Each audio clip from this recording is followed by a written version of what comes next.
This is going to be a distracting story to film.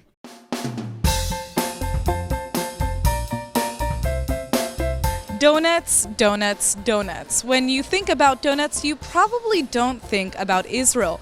But as surprising as it may sound, the Holy Land is actually one of the epicenters of this fried delicacy, especially during Hanukkah season. In Israel, they're called sufganiyot, and while Jews across the globe may be frying potato pancakes every year in honor of Hanukkah, here in the Holy Land we celebrate with the doughy pastries. It's a love affair, to say the least.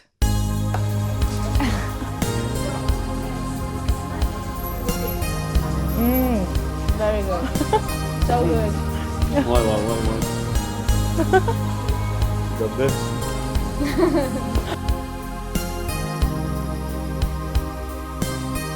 Yes, I know what you're thinking. What do donuts have to do with Hanukkah? Well, it turns out a lot. The rationale behind eating sufganiyot on the Jewish Festival of Lights is basically the same for latkes.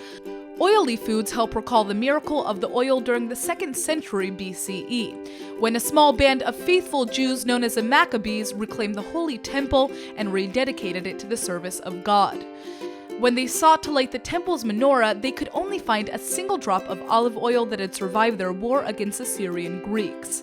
Yet miraculously, that little drop ended up lasting for 8 days until new oil could be prepared. Until today, Jews around the world continue to celebrate that very miracle by stuffing themselves silly with the oiliest of foods.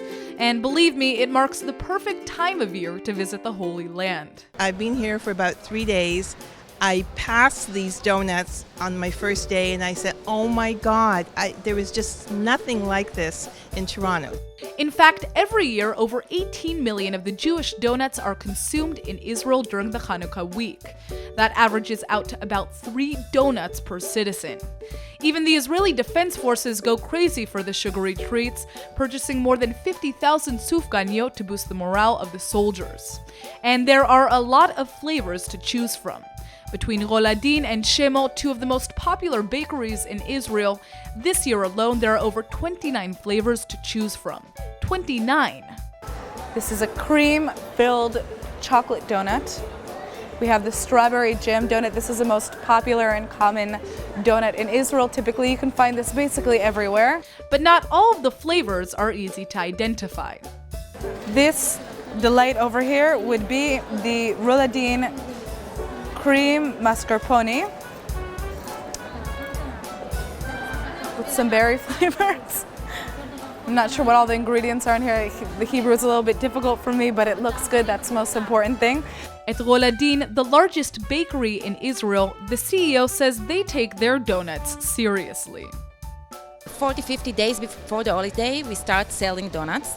All our shops, all our workers are having a donut school that we are teaching them how to treat the donuts, how to make them.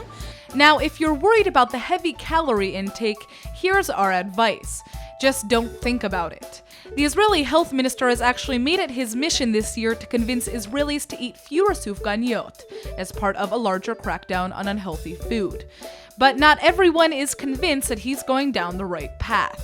Hanukkah's once a year. So, eat as much as you want. This Hanukkah, I think I'll take her advice. After all, I have much easier access to these baked goods than usual. I don't think anybody's watching right now, so now's my chance.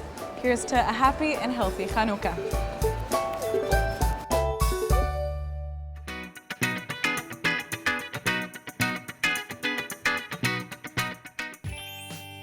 The charming district of Neve Tzedek contains incredible architecture and beautifully restored buildings. Just walking distance from the Suzanne Dalal Center is a trendy restaurant with European-inspired cuisine. We're now here in Restaurant Dalal in the beautiful and peaceful area of Neve Tzedek. I like to say that a step into Neve Tzedek is like a step out of Tel Aviv. Why don't you tell us about the history of this building? You know, there is a story about this building. Every time a family is going through Dalal, somebody said, you know, my grandmother used to live here. So I think there was a 200 grandmother that lives in this building. This was something like 4 or 5 rooms that people lives over here. When was it established? 10 years ago, 2005. You know, at the beginning we thought about something else, something small, maybe a coffee, and it's developed to something huge. So, you know, Neve Tzedek is the oldest neighborhood in Tel Aviv. It's 120 years. So, It's older than Tel Aviv. older than Tel Aviv. And there is a lot of tourists from France, Germany, and you can pass the street and you will hear different languages. Brunch is served in Dalal only on the weekends, and the food is well worth the wait. You will come if Friday, Saturday, it's fully packed. All the restaurant, young people, sitting, eating, drinking, laughing. Dalal restaurant consists of 3 different buildings, all on the same street. One being the restaurant, the bakery shop that serves some delicious French pastries, and the villa for private events. A private event can be suitable for 2 people up to 150. So your theme here is to be innovative, to always create new things, original, unique dishes. All the time. I think, you know, I found myself inspired by a very variety of ideas. I can walk on the street, see somebody eat something, and then think what to do with this. So this is the cocktail menu that they have here. When you look at it, you're trying to find, but you're looking all the. Do you have the pictures? I have balagan. I make, you know, in Hebrew you say balagan. I make a mess. There is a explaining of each cocktail, and you get it in brunch time or whatever you want. This is called Aperol Spritz. Spritz in you know, in Romania. They call it spritz. There is Aperol, Cava, and soda. Cheers. 11 a.m. cocktail hour. Cocktail. We then headed to the bakery shop to meet the man responsible for making all the freshly baked goods. So we're now here in the bakery of Dalal restaurant with the pastry chef who makes all these delicious baked goods. Tell us about the pastries you have here. All right. Every day? Basically, we're a boulangerie, a bakery. We specialize in morning pastries and breads. Now that it's the holiday season of Hanukkah, everyone goes crazy for those jelly donuts, the sufganiyot. How many batches do you guys make a day? Wow. We make 5-6 batches. Basically, the original donuts is jam donuts, but now You guys mix it up? we mix it up. We make different flavors like pistachio and chocolate, vanilla, dulce de leche. I'll give you a look. There you go. I'll just grab this from here. Whoa! Yummy. This is a few donuts. Listen, you gotta try one of our donuts. Of course. What are you after? Are you fruity or chocolatey? Pistachio in the middle. Fruity. Good choice. There you go. Maybe it's a little healthier. You gotta be careful. All right? Okay. Fresh sufganiyah, first one of the season. Wow. It was then time for our cocktail lesson. With so many exotic cocktails that they offer, it was hard to decide which one to order, so I let the bartender decide. I'm making Campari Dalal. Campari Dalal. Yeah. It's a little bitter, a little sweet, very nice. Start pudding ice. In the Boston, we put 1 slice of grapefruit, 2 slices of orange, and 2 slices of lemon. And you crush it all together. What's the most popular cocktail? This is really popular cocktail here. We've got also green gin. It's really bitter and nice. So now we put 1 shot of Campari, half shot of cattle citral, and quarter of grapefruit, a little bit of passion fruit mash, and make a lot of noise. All right, now I'm gonna drink this, and you are gonna go to the kitchen and whip up something. Golan believes that a good mood will create good food. They are talking here in the center of town. We're gonna start first of all my famous dish. It's called shakshuka chatzilim, or in English completely shakshuka eggplant. A little bit of garlic. This is my special marinade. It's cured lemon, grounded chili, onion. This is a sauce that we make from fresh tomatoes. We're gonna season it a little bit with salt. And again, grounded chili. Only the oil of the cured lemon.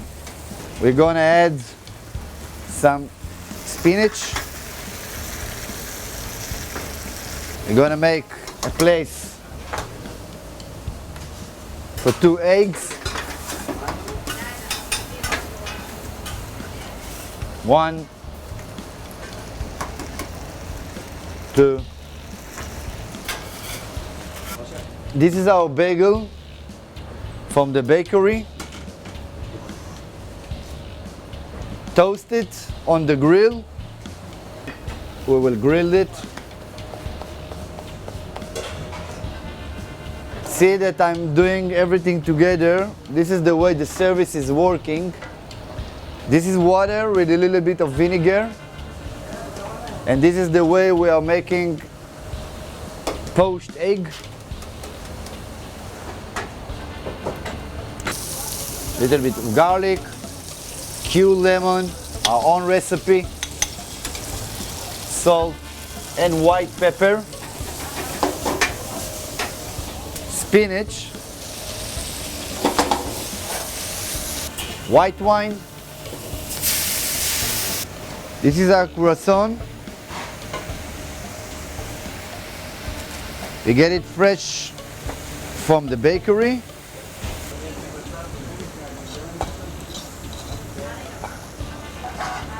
Our spinach. So these are the dishes that is on the brunch menu. So now you got a taste of Dalal brunch.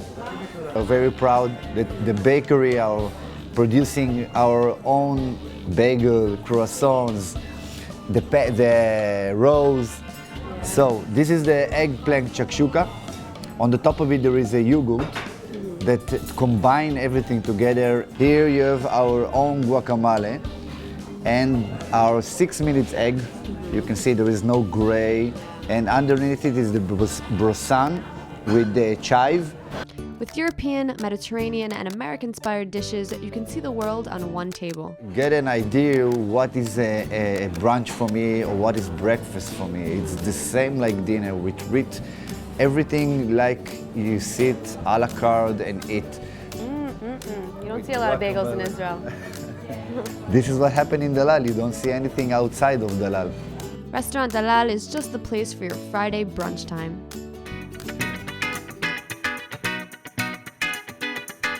Hi everyone, we are standing right now in Chef Didi Mazri's kitchen, where he's going to teach us how to make tomato carpaccio. Ready? Hey Manuel. You ready? Yeah, I'm ready. Let's do it. So what's the first step? Okay, so the first step for making tomato carpaccio is taking the tomatoes, washing them. This is heirloom tomatoes. You can also do it with plum tomatoes, and then you don't need to do the next step that we're doing. So we're gonna take the stem out of each tomato. Okay. Okay. After that, we're gonna cut them like this. To the width. Okay. And we're gonna place them on a tray. So this thick. Yeah. Okay. So I'm gonna go and make the tray, and Emmanuel, you'll keep doing this. Yes. Cool. So you have. So these two are ready. These two are ready. All in all, we'll make 6 tomatoes. Perfect. This is enough for a big carpaccio for 2 or 3 people.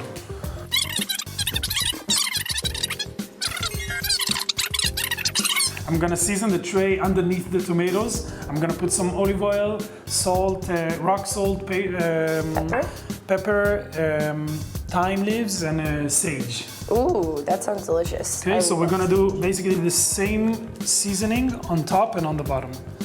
So I'm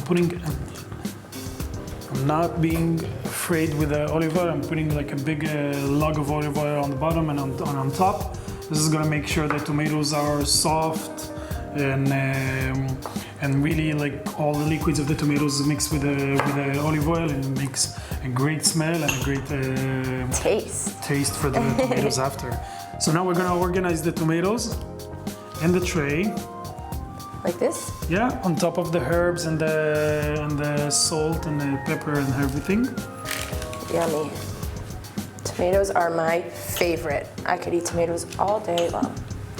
So now all we're gonna do is gonna add some garlic. The way we're gonna add the garlic is basically by squishing it, by breaking it. Yes. Teach me. So I'm putting it like this. I'm being very careful with the sharp part of the knife. And I'm gonna squish the garlic. And then That's I'm it? just gonna, yeah, and I'm just gonna throw it around. Let's try this. Yes, you have to put your body weight on it. There we go. That's amazing. We're gonna do 2 more. Okay, so I'll do this and you place them.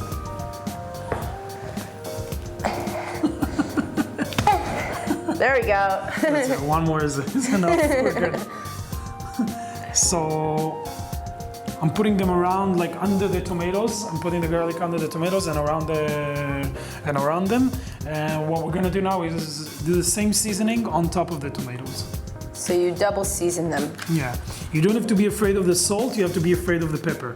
And don't put too much pepper because then it will be substantially spicy. But the salt you can really like, wherever you think is the edge and you think you put too much, you can put a little bit more. That's okay. And all of these ingredients you got at the local shuk, right? All of these ingredients I got at the local shuk in Tel Aviv. The local flea market. Stunning. So from here, what do we do? So from here, we're gonna put it in the oven on 160 degrees Celsius. Celsius, okay. With the fan, and it's gonna take about an hour and a half to cook. Basically, we're gonna take them out when we can touch the tomato and it's totally yielding and really, really soft. Amazing. Okay, great.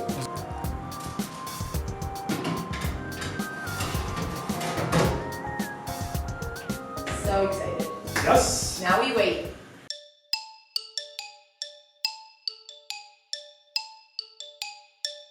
Okay, Didi, so we let the tomatoes bake in the oven, and now we take all the seasoning off, place them on the plate, and smash it all out.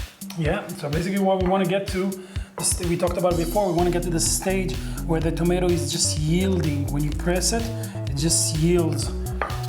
So now what we're gonna do is we're gonna put some on the plate. One. When the skin facing down, the flesh of the seeds of the tomato is facing up. So we're gonna put on a plate like this, we're gonna put like 4 in the middle. Okay, we're gonna take a piece of nylon that I prepared in advance. We're gonna cut it a little bit extra here. If you don't have a piece of nylon to cut or a separating nylon or anything like that, you can always use a baking sheet. Just place it on top. What? Then you start to squish it. I want to try. Don't let it get out of the rim of the plate. And now we can see after we start squishing, we can see that we have some holes here. So we can bring another tomato inside, put it in the middle, always in the middle, and then we push from the middle out. Okay, what we want to get is an even layer of tomato, of like almost 1 centimeter of tomatoes. This looks delicious. Going all over the plate. It's supposed to look like something like this. And then we just pull the nylon very slowly. We can keep it because we can use it after again to make another tomato carpaccio. It's beautiful. What I love to do is to clean the outer rim of the plate a little bit. Make it look like it just fell from the sky like this. Just like a tomato just flopped onto the plate this way. Accidentally. And now? Now what we're gonna do is we're gonna use two teaspoons actually. So we're gonna take another teaspoon here. We're gonna do a specific football shape out of the Lebanese cheese. I'm gonna put one. I'm gonna let you try. That's beautiful. 2.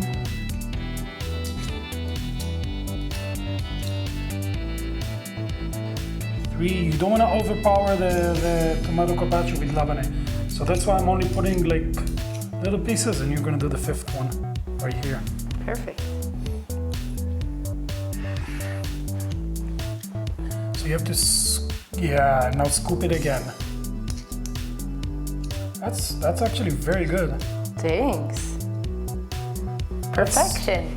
That's really good. Impressive? Yeah. So can you pass me the za'atar leaves now? Of course. We're gonna take the fresh za'atar.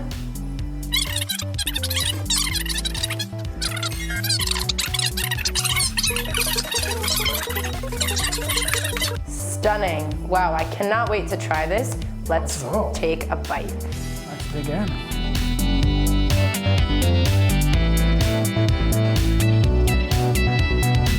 So yeah, thanks so much. Enjoy.